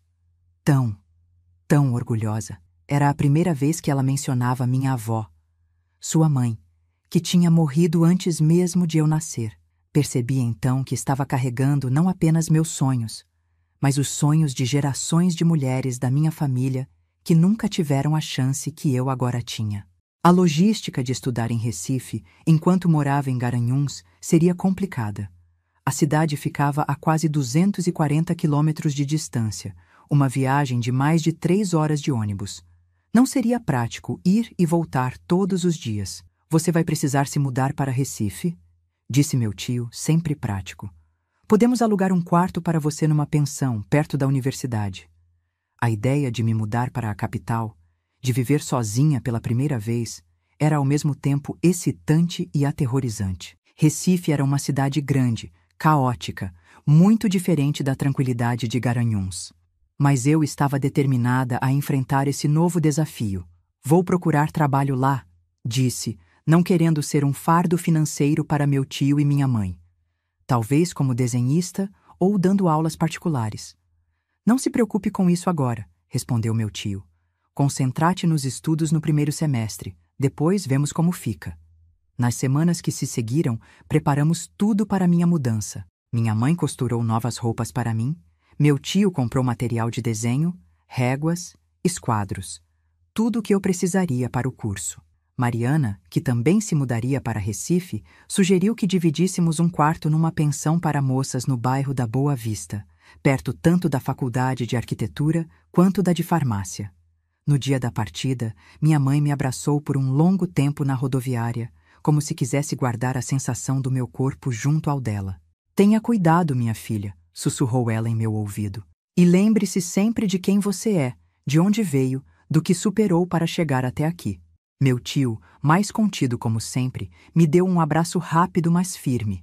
Qualquer coisa, estamos a um telefonema de distância, disse ele, colocando na minha mão um envelope. Isso deve ajudar nas primeiras despesas. O ônibus para Recife partiu às 7 da manhã, levando-me para um futuro que, apenas alguns anos antes, parecia completamente impossível. Enquanto observava pela janela as colinas de Garanhuns ficando para trás, percebi que estava deixando para trás não apenas um lugar, mas uma versão de mim mesma. A menina assustada, a vítima, a sobrevivente. À minha frente estava não apenas Recife, a universidade, a arquitetura, mas uma nova Josefa, que eu ainda estava apenas começando a conhecer. A jornada que tinha começado naquela casa de horrores em Bezerros estava longe de terminar. Na verdade, de muitas formas, estava apenas começando. Mas agora, pela primeira vez, eu olhava para o futuro não com medo, mas com esperança. Não com desespero, mas com determinação. Não como uma vítima, mas como a arquiteta do meu próprio destino. E foi assim, num ônibus sacolejante na estrada que cortava o agreste pernambucano, que deixei para trás definitivamente as sombras da minha infância e abracei a luz incerta, mas promissora, do meu futuro. Os primeiros meses em Recife foram um verdadeiro choque para uma menina criada no interior. A cidade era uma confusão de sons, cheiros e movimentos que me deixavam tonta. Ônibus lotados, ruas alagadas quando chovia, o calor úmido que grudava na pele, tudo era intenso, avassalador. Nossa pensão na Boa Vista, um casarão antigo dividido em pequenos quartos, abrigava cerca de 20 moças, a maioria estudantes como eu e Mariana. O quarto que dividíamos era apertado, com 2 camas de solteiro, uma cômoda e uma mesinha que usávamos para estudar. A janela dava para um pátio interno onde as roupas de todas as moradoras secavam em varais improvisados, formando um mosaico colorido que balançava com a brisa. A Faculdade de Arquitetura e Urbanismo da UFPE era um mundo à parte. O prédio modernista, com suas linhas limpas e espaços abertos, me fascinava. Ali, pela primeira vez, senti que tinha encontrado meu lugar. As pranchetas de desenho, os modelos em escala, as discussões sobre forma e função, tudo aquilo fazia meu coração bater mais rápido. Os primeiros semestres foram duros, o curso era exigente, com aulas práticas que se estendiam até tarde da noite e pilhas de leituras que pareciam intermináveis. Muitas vezes, me sentia completamente perdida. especialmente nas disciplinas técnicas como resistência dos materiais e física aplicada. Meus colegas, em sua maioria de famílias mais abastadas e que tinham frequentado os melhores colégios, pareciam entender tudo com muito mais facilidade. Mas eu tinha algo que muitos deles não tinham: uma determinação feroz, nascida das dificuldades que enfrentei. Cada noite que passei acordada estudando, cada fim de semana sacrificado para terminar um projeto, cada centavo economizado para comprar material de desenho, tudo era impulsionado pela certeza de que esta era minha única chance de construir uma vida melhor. No segundo ano da faculdade, consegui uma bolsa de monitoria no departamento de desenho arquitetônico. Não pagava muito, mas ajudava a cobrir algumas despesas e, mais importante, me dava acesso aos laboratórios e pranchetas fora do horário normal de aula. Passava horas extras ali, aperfeiçoando meus traços, experimentando diferentes técnicas, absorvendo tudo o que podia. Foi durante uma dessas sessões noturnas de estudo que conheci Paulo. Ele era 2 anos à minha frente no curso, filho de um engenheiro civil de Olinda, e trabalhava como estagiário num escritório de arquitetura no centro da cidade. Alto, de ombros largos e mãos sempre manchadas de grafite, Paulo tinha um jeito calmo de falar que me fazia lembrar do meu tio José. "Você é muito dedicada", comentou ele certa noite, observando o projeto em que eu trabalhava. Uma pequena praça comunitária para um bairro de periferia. A maioria dos alunos do segundo ano não se preocupa tanto com os detalhes. "Detalhes fazem a diferença", respondi, sem levantar os olhos da prancheta. "Especialmente quando você está projetando para pessoas que têm tão pouco." Ele sorriu, intrigado com minha resposta. "Filosofia própria ou citando algum mestre que não conheço?" "Experiência própria", disse, finalmente olhando para ele. Algo em meu tom deve ter revelado mais do que pretendia, porque Paulo não insistiu no assunto. Em vez disso, sentou-se ao meu lado e começou a apontar algumas sugestões para melhorar a circulação na praça que eu estava projetando. Era gentil em suas críticas, nunca condescendente e genuinamente interessado em minhas ideias. Depois daquela noite, Paulo passou a aparecer regularmente durante minhas sessões de estudo.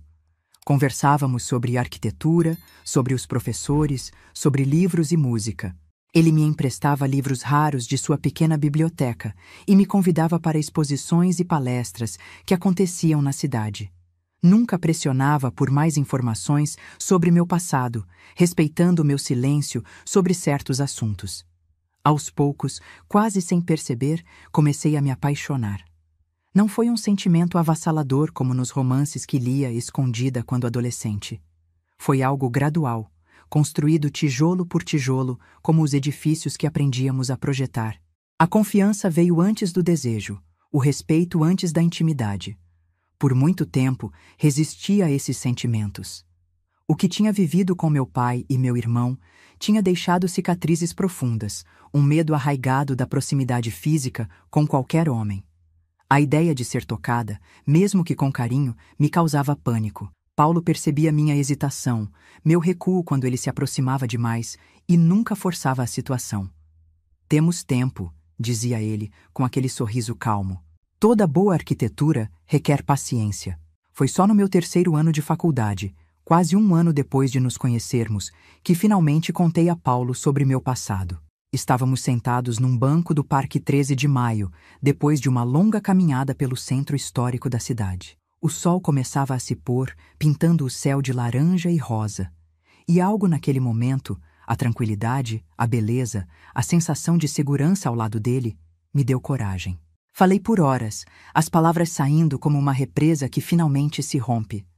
Contei sobre a casa em Bezerros, sobre meu pai e seu alcoolismo, sobre o terror constante em que vivíamos. Contei sobre aquele dia terrível de março de 1965, sobre o abuso, sobre os anos de silêncio que se seguiram.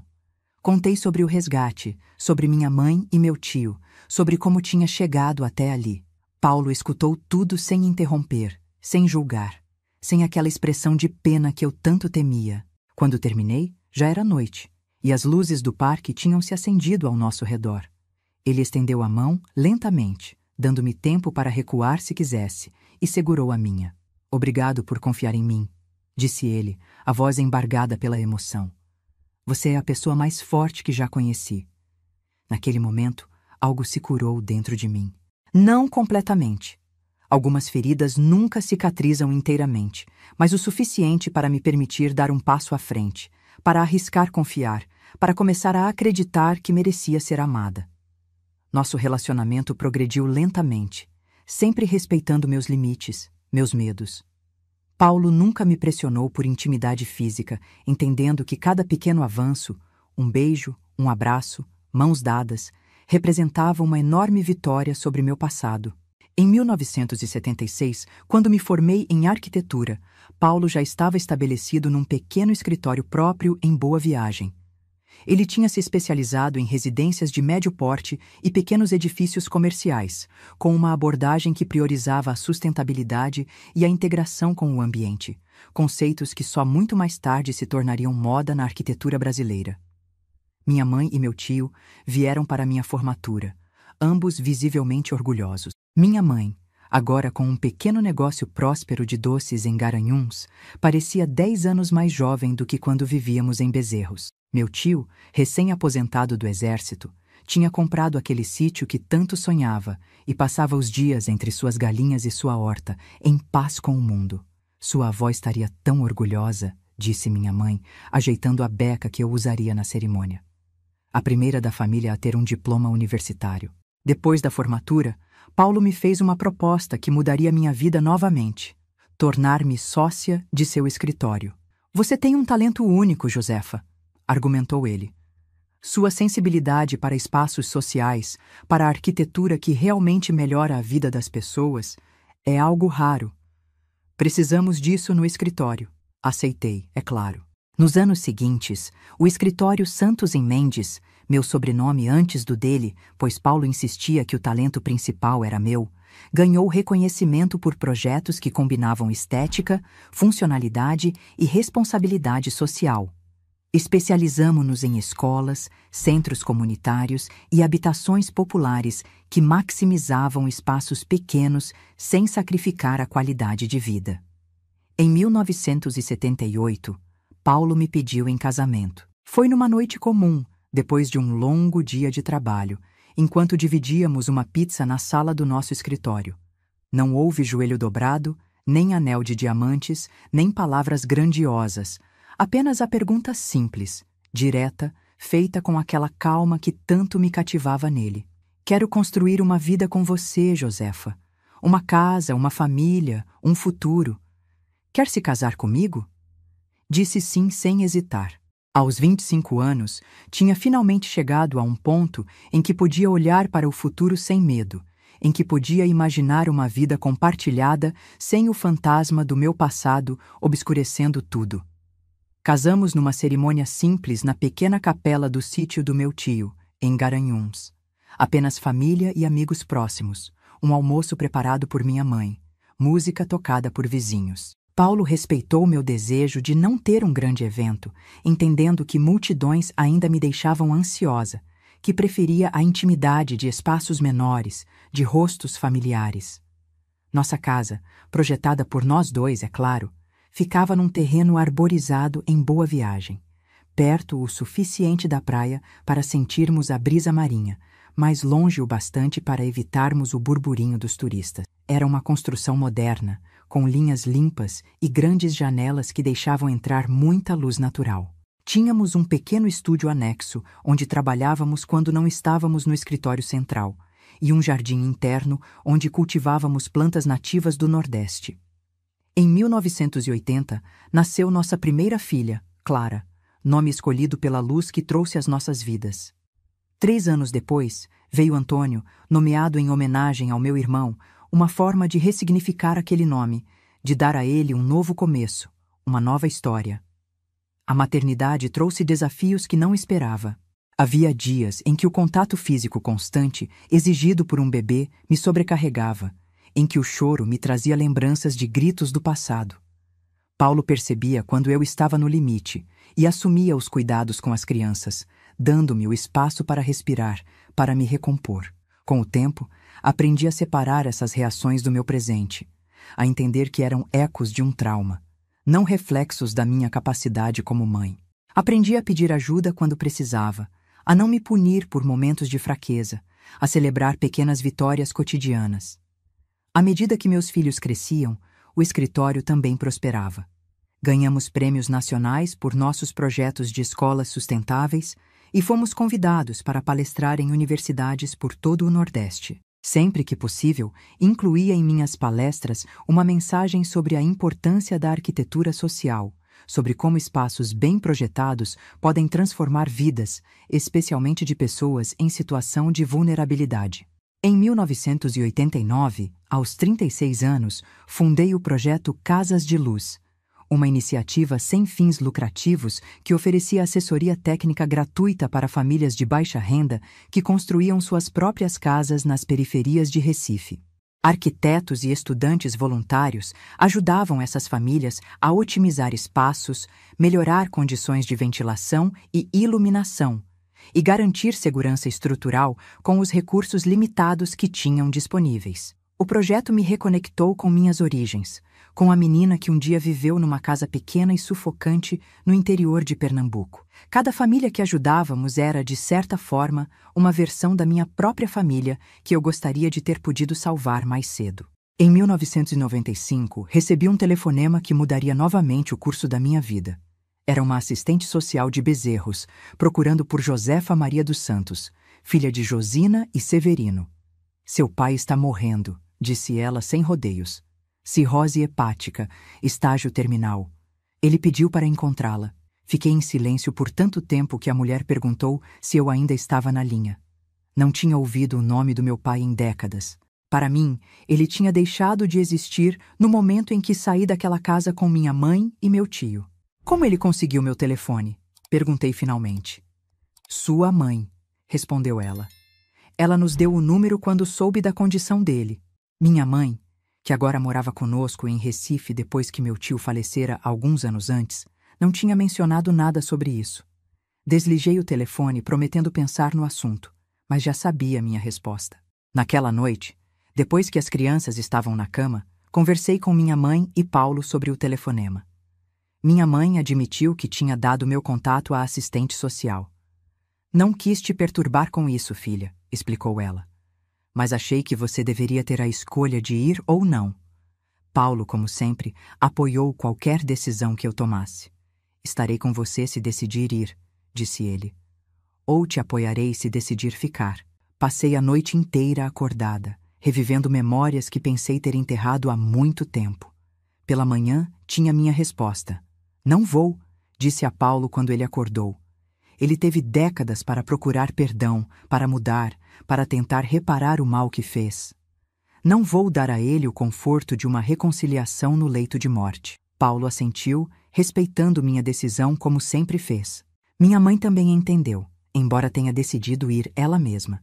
Não por perdão ou reconciliação, mas para encerrar definitivamente aquele capítulo de sua vida. Ela voltou de Bezerros 2 dias depois, o rosto sereno, como se tivesse depositado um fardo pesado que carregou por décadas. Ele estava irreconhecível, contou ela. Tão frágil, tão diminuído. Pediu perdão, chorou como criança. Disse que nunca se perdoou pelo que fez a nós duas, pelo que fez ao Antônio. Você perdoou? Perguntei genuinamente curiosa. Ela refletiu por um momento antes de responder. Não sei se perdão é a palavra certa. Digamos que deixei ir. Deixei a raiva, o medo, o ódio. Não por ele, mas por mim. Severino morreu 1 semana depois. Não fui ao enterro, nem senti remorso por isso. Algumas feridas são profundas demais para serem curadas por um pedido de desculpas tardio. Os anos se passaram. Meus filhos cresceram, formaram-se, seguiram seus próprios caminhos, Clara como médica, Antônio como professor de literatura. Paulo e eu continuamos trabalhando juntos, embora tenhamos reduzido o ritmo à medida que a idade avançava. O projeto Casas de Luz se expandiu para outras cidades do Nordeste, ajudando milhares de famílias ao longo dos anos. Minha mãe viveu conosco até sua morte tranquila, aos 82 anos, em 2006. Seus últimos anos foram cheios de alegria, rodeada pelos netos que adorava, fazendo seus doces para ocasiões especiais, contando histórias de sua infância antes de Severino. Histórias que nunca tinha compartilhado quando éramos mais jovens. Hoje, aos 72 anos, olho para trás e vejo uma vida construída das cinzas de um passado que tentou me destruir. Vejo uma carreira dedicada a criar espaços de segurança e beleza para outros. Vejo uma família fundada no respeito e no amor verdadeiro. Vejo uma jornada de cura que, embora nunca completa, me trouxe a uma paz que jamais imaginei possível.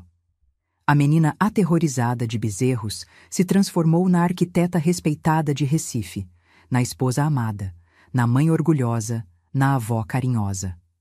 As mãos que um dia tremiam de medo, agora desenham projetos que transformam vidas. Os olhos que um dia só viam sombras, agora enxergam beleza em todo lugar. Meus queridos, essa é minha história. Uma história de dor, sim, mas também de superação, de reconstrução, de triunfo sobre o mal. Se você está passando por momentos difíceis, saiba que há sempre um caminho para a luz, por mais escura que pareça a noite. Antes de me despedir, queria pedir um favor especial. Se essa história tocou seu coração, aperte o botão de gostei e se inscreva no canal Memórias da Vovó. Temos tantas histórias de mulheres fortes como eu para compartilhar. Tantas lições de vida que podem inspirar você. E não se esqueça de entrar no nosso grupo de WhatsApp. O link está na descrição deste vídeo. Lá mandamos todos os dias histórias reais de outras vovós guerreiras que, como eu, transformaram suas dores em força para seguir em frente. Obrigada por ouvir minha história. Que Deus abençoe cada um de vocês e que nunca falte coragem para reconstruir suas vidas, não importa quão quebradas elas possam parecer. Possam parecer, possam parecer, possam parecer, possam parecer, possam parecer, possam parecer, possam parecer, possam parecer, possam parecer, possam